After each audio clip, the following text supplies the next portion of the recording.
하나님의 말씀은 구약 성경 욥기서 1장 1절에서 5절 말씀입니다.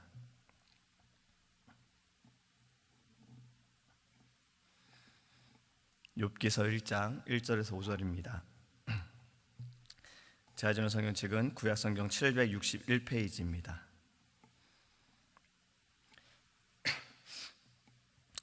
우스 땅에 욥이라 불리는 사람이 있었는데 그 사람은 온전하고 정직하여 하나님을 경외하며 악에서 떠난 자더라. 그에게 아들 7과 딸 3이 태어나니라. 그의 소유물은 양이 7,000마리요 낙타가 3,000마리요 소가 500결이요 암나귀가 500마리이며 종도 많이 있었으니 이 사람은 동방 사람 중에 가장 훌륭한 자라. 그의 아들들이 자기 생일에 각각 자기의 집에서 잔치를 베풀고 그의 누이 3명도 청하여 함께 먹고 마시더라.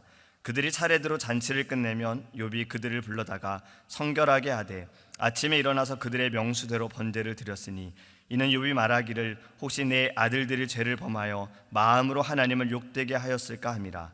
욥의 행위가 항상 이러하였더라. 아멘. 할렐루야. 오늘의 말씀에는 욥에 대해 소개를 하고 있습니다. 욥이 어떤 사람이라고 지금 말씀하고 있습니까? 3절에 보면요, 동방 사람 중에 가장 훌륭한 자다라고 지금 말씀하고 있어요. 그의 훌륭함에 대해 말씀하면서 소유물을 먼저 말하고 있는데, 소유물이 이렇습니다. 양이 7,000마리고 낙타가 3,000마리고 소가 500결이라고, 결이는 한 쌍이죠. 그러니까 총 1,000마리가 되는 겁니다. 그리고 암나귀가 500마리라는 거예요. 그럼 총 몇 마리가 될까요? 11,500마리가 됩니다. 그리고 종이 많았다라고 표현하고 있어요. 예수님의 표현으로, 예수님의 비유로 말씀을 드리면, 목자가 양 100마리를 친다고 할 때, 그러면 지금 동물들을 이끌고 동물들을 관리하는 사람들이 적어도 115명은 되는 거고, 집을 관리하는 사람까지 다 따지면 200명은 아마 넘는 종들이 있을 겁니다. 그의 훌륭함, 근데 이것이 그의 재산만으로 훌륭하다라고 말할까요? 아닙니다. 그의 훌륭함은 자녀도 많다라고 말해요. 7명의 아들과 3명의 딸이 있었다라고 해요. 재산이 많고 자녀가 많은 것으로 그가 훌륭하다라고 우리는 말할 수 없지요. 왜냐하면 우리는 지금 우리가 살아가면서 기사에도 보면 이 사람은 분명히 재산도 많은데, 이 사람은 명예도 있는데 우리는 훌륭하다라고 말하지 않습니다. 아니, 오히려 부끄러운 일들을 한 사람들을 우리는 보았습니다. 욥을 훌륭하다라고 말하는 것은요, 바로 1절의 말씀입니다. 그의 성품이에요. 그의 마음입니다. 먼저 그에 대해서 이렇게 말씀하고 있지요. 온전하다라고 말씀하고 있어요. 온전하다의 원어를 보니까요, 히브리어로 탐이라는 단어를 사용하는데, 이것은 경건한, 완료하다의 의미를 갖고 있어요. 이 단어의 또 어근을 살펴보면 탐암이라는 단어를 씁니다. 바로 완전하다라는 거예요. 근데 이 완전하다라는 이 단어는요, 어디에 또 쓰였냐면 노아를 소개할 때 표현이 되어집니다. 창세기 6장 9절에 이것이 노아의 족본이라. 노아는 의인이요 당대 완전한 자라. 그는 하나님과 동행하였으며. 그리고 또 이 단어는요, 하나님께서 아브라함에게 너는 나에게 어떠한 자가 되어라라고 요구하실 때 또 이 단어를 씁니다. 창세기 17장 1절의 말씀입니다. 아브라함이 99세 때에 여호와께서 아브라함에게 나타나서 그에게 이르시되 나는 전능한 하나님이라. 너는 내 앞에서 행하여 완전하라. 그러니까 욥의 지금 온전함은요, 바로 완전하다라는 것 같은 말씀입니다. 욥의 온전함은 노아와 아브라함의 완전함처럼 하나님께서 기뻐하시는 모습이라는 거예요. 하나님은 욥의 온전함을요, 칭찬했습니다. 자랑했어요. 사단에게 자랑했잖아요. 그는 이 온전함으로 또 늘 하나님 앞에서 정직한 사람이었다라는 거예요. 욥의 이러한 마음이, 이러한 성품이 훌륭하다라고 말하는 겁니다. 또 1절에서는요, 욥을요, 하나님을 경외하는 자다라고 표현하고 있어요. 경외하다, 야레라는 단어를 사용하는데 이것도 두려워한다라는 의미가 포함이 되어 있어요. 여러분, 두려움이라는 것이요, 단순한 공포, 무서움으로 인한 감정적인 공포, 이것도 두려움이다라고 말하지만 여기에서 쓰이는 이 두려움은 하나님 앞에서의 두려움을 말합니다. 우리가 두려움, 내가 어떤 것 때문에 내가 무서워라고 말하는 것은 마치 이스라엘 군사들이 골리앗이 저기서 소리칠 때에 벌벌 떨고 있는 이러한 두려움도 두려움이라고 말할 수 있지만, 지금 여기에서 말하고 있는 두려움, 경외하다라는 것은 하나님의 완전하심, 하나님의 위대하심, 아니 하나님의 존재만으로도 두려워한다라는 겁니다. 다윗은 이것을 잘 표현했습니다. 내가 두려워하는 날에는 주를 의지하리이다. 내가 하나님을 의지하고 그 말씀을 찬송하올지라. 내가 하나님을 의지하였은즉 두려워 아니하리니 혈육 있는 사람이 내게 어찌하리이까. 지금 다윗의 고백은 무엇이냐면요, 두려움이 오히려 하나님을 의지한다라고 말하고 있는 겁니다. 저는 이 말씀을 묵상하면서요, 우리는 하나님을 경외한다라고 말하는 것, 과연 내가 정말 하나님을 경외하고 있는가? 이 말씀은 우리는 하나님을 두려워해야 하는 것입니다. 우리가 하나님께 예배할 때에 경건한 두려움이 다시 세워져야 된다라는 생각을 해봅니다. 편안한 예배가 아니라 하나님 앞에서 나의 모습이 어떠한지 두려운 심정을 가지고 하나님 앞에 서야 하겠다라는 생각을 해보게 됐어요. 말씀 가운데 나의 죄와 연약함을 깨닫고 또 그 안에서 나를 품어주시는 하나님의 그 은혜의 두려움을 우리가 발견해야 될 줄 믿습니다. 그럴 때 욥처럼 온전히 하나님을 경외하게 되는 거예요. 하나님을 두려워하는 욥이었기 때문에요, 그는 악에서 떠날 수가 있었습니다. 오늘 본문에도 말씀하고 있잖아요. 그는 악에서 떠난 자라고 말씀하고 있어요. 떠났다라는 말씀, 역시 이것도 그 히브리어 단어로 보면요, 사실은 쫓아버리다, 피하다, 이 두 가지의 의미가 있습니다. 그러니까 악을 쫓아버리는 거고 악의 자리에서 피하는 거예요. 죄의 자리에서 피하는 거예요. 그렇기 때문에 욥은 온전한 자이고 하나님 앞에서 완전한 자이고 하나님을 두려워하는 자이고 죄를 두려워하고 짓는 것을 두려워하고 하나님의 마음을 먼저 생각하는 자였습니다. 그렇기 때문에 욥이 훌륭한 사람이라는 거예요. 욥의 이 훌륭함은요, 어떠한 모습인지 5절에 잘 나타내고 있습니다. 먼저 이렇게 말씀하고 있지요. 자녀들이 잔치를 하고 나면 그는 그들을 불렀어요. 성결을 위해 그는 번제를 드렸어요. 저는 여기에서 참 욥이 정말 칭찬받을 만한 사람이구나라는 걸 느꼈어요. 자기만을 위해 자기 혼자만을 하나님께 예배하는 것이 아니라 함께 예배했다라는 것입니다. 자녀들을 불러서 함께 하나님께 예배했다라는 거예요. 물론 성경에서 이런 말씀이 있죠. 골방에서 기도하라라는 말씀이 있습니다. 너는 골방에서 잠잠히 기도하라는 말씀이 있어요.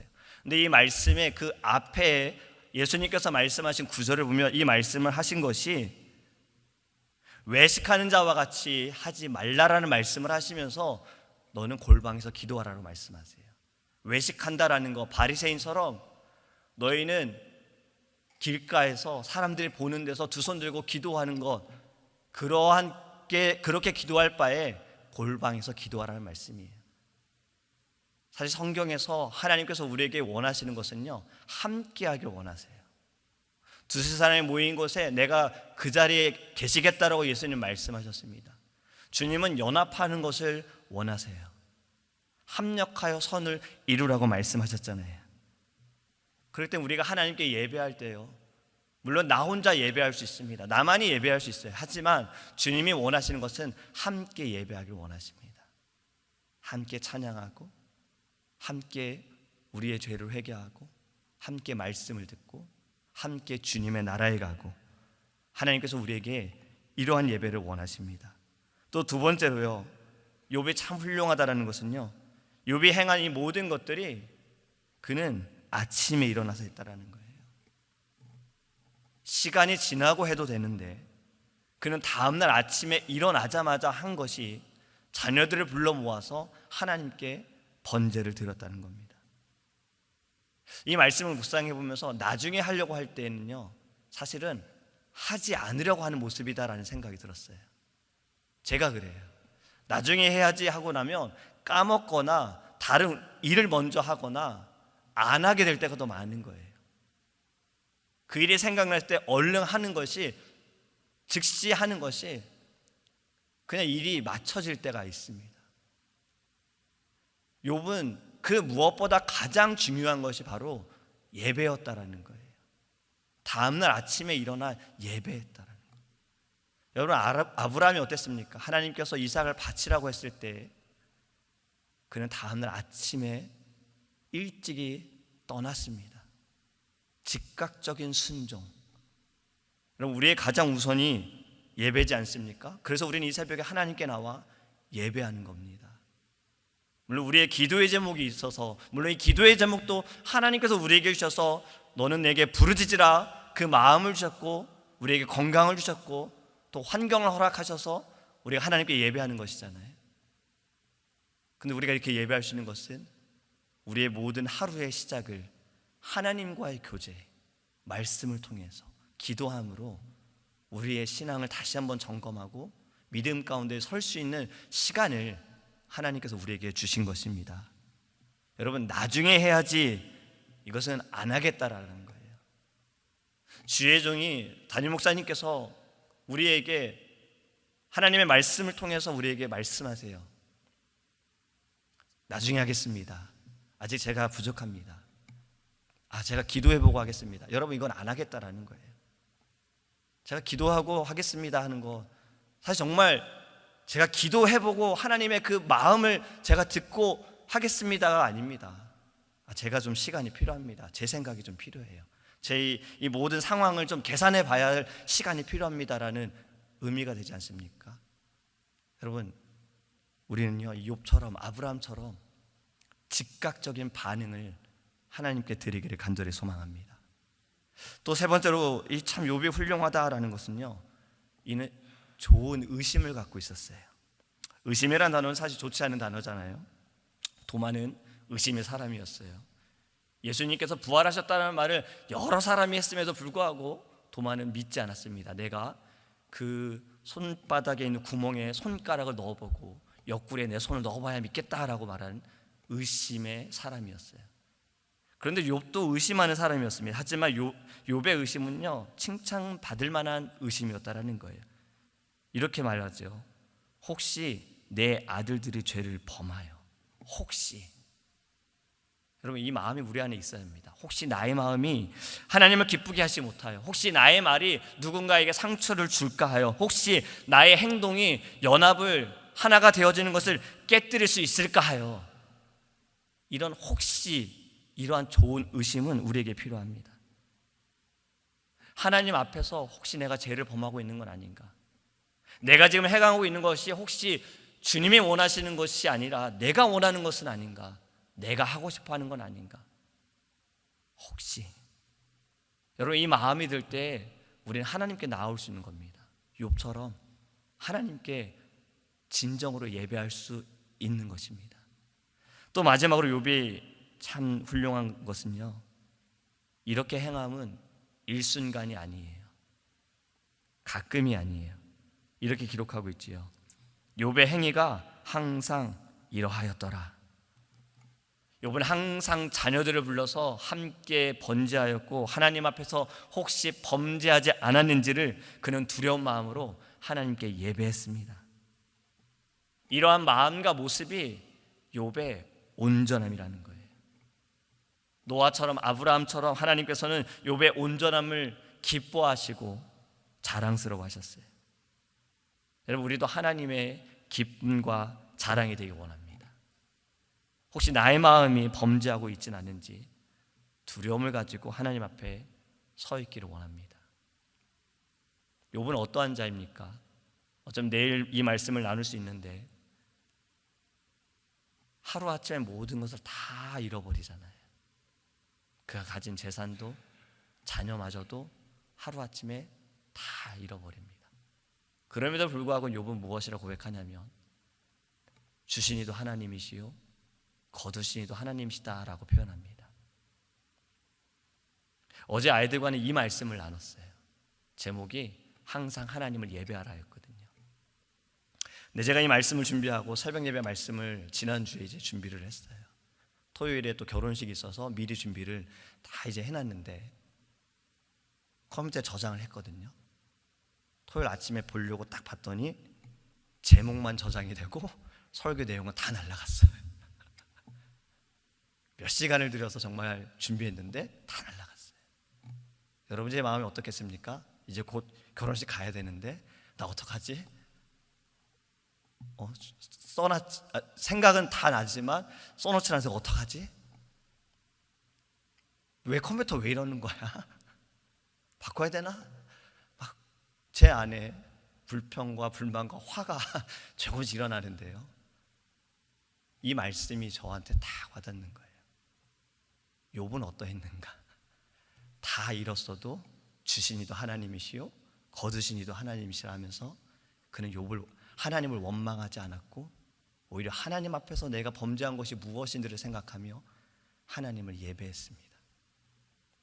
하나님께서 나에게 이 말씀에 참 깊은 깨달음을 주시기 위해 이러한 일들을 허락하셨구나. 화를 낼 수가 없었습니다. 오히려 감사했어요. 부족한 부분을 더 채울 수가 있고 더 생각할 수가 있고 더 기도할 수가 있구나. 여러분, 저의 이 마음이, 제가 느꼈던 이러한 간증이 여러분들에게도 은혜가 되기를 간절히 소망합니다. 오늘 하루 살아가면서요, 어쩌면 우리의 생각대로 되지 않을 수 있어요. 저와 같은 이런 황당한 일이 겪을 수도 있어요. 내가 뜻하지 않은 일이 벌어질 수 있어요. 하지만 우리는 욥처럼 하나님 앞에 항상 온전하게 원합니다. 혹시 내가 범죄하고 있지는 않은지, 혹시 내가 주의 마음을 아프게 하고 있지는 않은지, 이러한 마음을 가지고 그래도 주님, 나는 언제나 어디서나 하나님을 찬양하고 예배하고 기도하는 자가 되기 원합니다. 주님 앞에 온전케 하옵소서. 이렇게 기도하기를 간절히 소망합니다. 기도하겠습니다. 사랑의 하나님, 감사합니다. 하나님께서는 욥을 기뻐하셨고 그를 자랑스러워하셨습니다. 그를 통해 즐거워하셨습니다. 하나님, 우리도 욥처럼 온전하기 원합니다. 주님 앞에서 완전한 자가 되기 원합니다. 완전하기 위하여 우리도 욥처럼 좋은 의심을 갖게 하옵소서. 혹시 나의 마음이 하나님께 영광이 되지 못하는지, 혹시 나의 말이 하나님께 기쁨이 되지 못하고 또 누군가에게 상처를 주고 있지는 않은지, 혹시 나의 행동이 하나님께서 이루어진 이 연합 가운데 내가 깨뜨리고 있지는 않은지, 하나님, 이러한 의심을 가지고 두려운 마음으로 주님 앞에 기도하게 하시고 주님께 예배할 수 있도록 주님 우리에게 은혜를 더하여 주시옵소서. 어떠한 상황 가운데서도 우리가 뜻하지 않은 바에서도 하나님, 우리는 하나님만을 예배하는 자가 되기 원하고 하나님만을 의지하는 자가 되기를 원합니다. 다윗의 고백처럼 두려움 때문에 하나님을 더 의지할 수 있는 자가 될 수 있도록 은혜를 더하여 주시옵소서. 때로는 우리의 모든 상황과 환경이 어려울지라도 아플지라도 하나님, 그것 또한 하나님의 은혜입니다. 우리를 돌아서게 하시기 위하여, 우리를 바른 길로 다시 인도하시기 위하여 하나님께서 행하신 놀라우신 은혜임을 깨닫게 하여 주시고, 우리가 하나님 주님의 얼굴을 보기 원하고 주님의 그 마음을 헤아릴 수 있는 자가 되기를 간절히 소망합니다. 말씀 가운데 발견하게 하여 주시옵시며 기도할 때 주님의 그 심정을 우리가 깊이 묵상할 수 있도록 은혜를 더하여 주시옵소서. 오늘도 우리 함께 동행하여 주시옵사오며 살아계신 예수님의 이름으로 기도합니다. 아멘. 주기도문으로 예배를 마치겠습니다. 하늘에 계신 우리 아버지여, 이름이 거룩히 여김을 받으시오며 나라에 임하옵시며 뜻이 하늘에서 이룬 것 같이 땅에서도 이루어지이다. 오늘날 우리에게 일용할 양식을 주옵시고 우리가 우리에게 죄 지은 자를 사하여 준 것 같이 우리의 죄를 사하여 주옵시고 우리를 시험에 들게 하지 마옵시고 다만 악에서 구하옵소서. 대개 나라와 건세와 영광이 아버지께 영원히 있사옵나이다. 아멘.